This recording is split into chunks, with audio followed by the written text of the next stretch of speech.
So welcome, and I'm glad to once more be standing before you for the first time in many years. As you may all know, I used to be here as Deputy Minister for Press and Public Affairs, a job that many persons served in after I left, as Jackson, Eugene Fadon, Jalawa Topo, he was here most recently. So it's a good thing to be back here, this time as the Minister of Information. And I'm glad that the very first, or what you call the maiden edition of our press conference, will be addressed by real big guns. And I'm glad to have the other people who will not be speaking here to provide support. We have taken some decisions at MICAT. I know they used to have the weekly press briefing here every Thursday, but we believe the government is achieving a lot, and we've got a lot to communicate. So we have chosen intentionally to talk to you twice a week, Tuesdays and Thursdays. So we're not going to be speaking to you one time the whole week anymore, we'll do it twice. And what informed our decision is the fact that I think the government is making a lot of progress. And we're going to communicate the progress that has been made. I am inheriting some issues concerning MICAT that I just wanted to talk about. We are reviewing some of our people assigned abroad because there are some inconsistencies.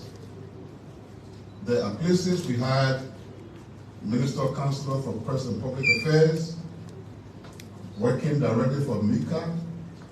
During the past administration, some of them were replaced and not replaced by someone from MICAT.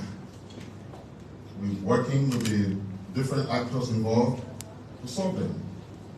There are places where, as the law says, we should have a Minister Counselor for Press and Public Affairs. We see cultural attaché assigned there.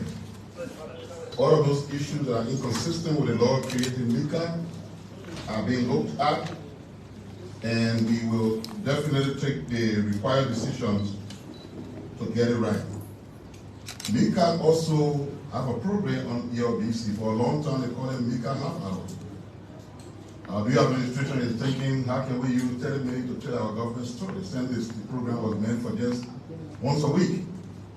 So we are changing that program to MICAT hour. We talked to Fadon and his team so that we have that space and time. Because like I said, one thing we have to do is to tell our own story. Nobody's going to say it for us. We got to do it.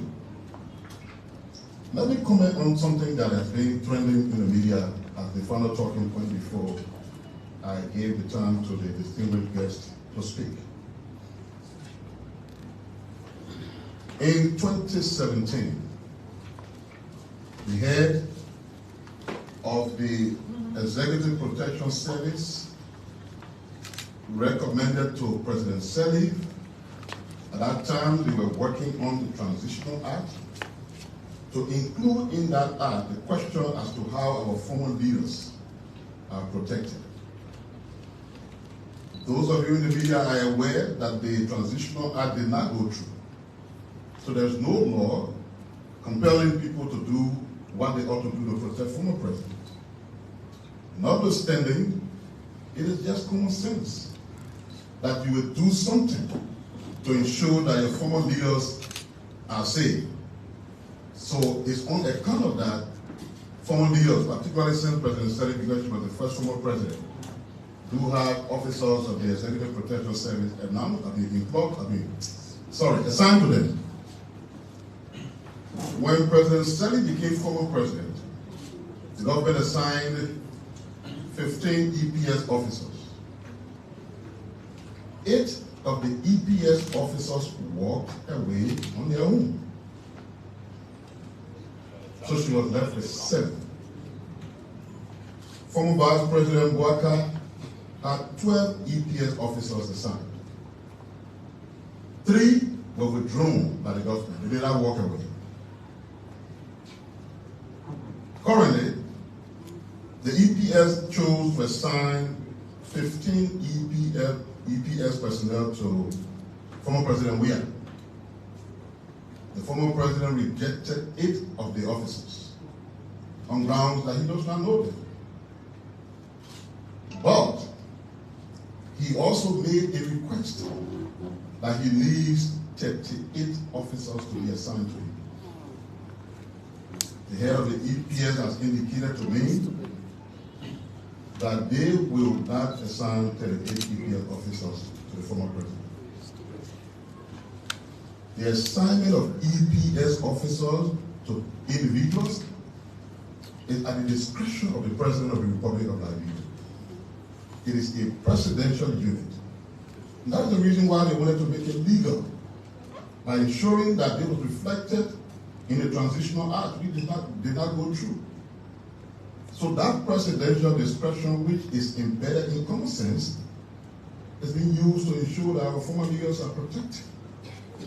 And the government's commitment to ensure that not just President Piah, President Salif, and other officials of government who the president deemed necessary to grant the EPS officer will continue to do so. But let me caution us.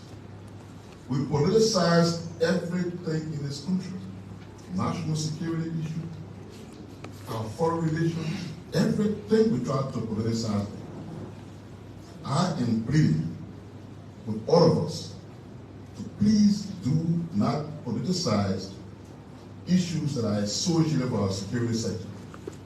The EPS has grown in size. Right now, there is an investigation that is ongoing, a total evaluation of the hiring processes in the past, because there are qualification benchmarks for individuals who should serve in the EPS. It has been noticed that some of those benchmarks were not met, and therefore we have individuals who are serving as EPS officers that are not qualified. The administration, the EPS leadership is determined and prepared to correct that. And in the midst of that, when they assign security personnel to you, you cannot make a choice as to who you want, rejecting officers. These are people who should be independent, purely security people, no other interest. And the EPS leadership is determined to stick to that. I just wanted to make these points.